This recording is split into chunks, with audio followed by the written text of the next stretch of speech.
next one. Who had the worst day on Saturday, Texas or Oklahoma? Tony, I think Oklahoma, because Texas is irrelevant, and their irrelevance means, look, the score shocks you. It does. And I wasn't going to check in on that. Checking in on Kansas? I mean, come on, with Texas.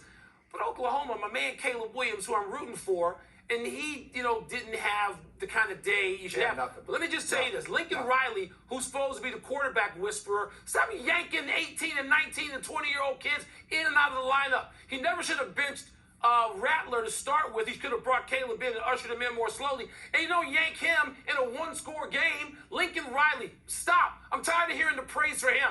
All right? His team's out of it, and I ain't blaming my man Caleb Williams. I'm blaming the head coach for being a rash dope and pushing and pulling and yanking people in and out of the game. They got what they deserve because of the head coach.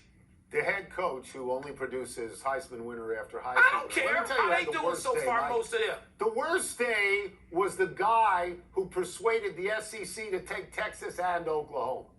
Oklahoma's loss is bad, but it's not tragic. They can still win the Big 12, I believe, if they beat Oklahoma. They can still win, They probably yes. won't make the playoffs, but maybe they can.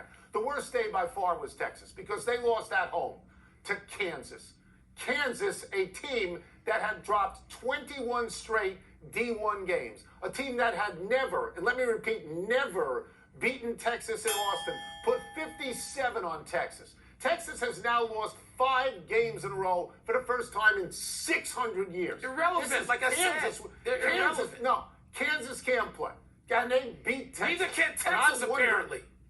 I wonder about Steve Sarkisian. I wonder how long he gets at Texas. That's fair. I wonder. They're upset. Let's take one last break.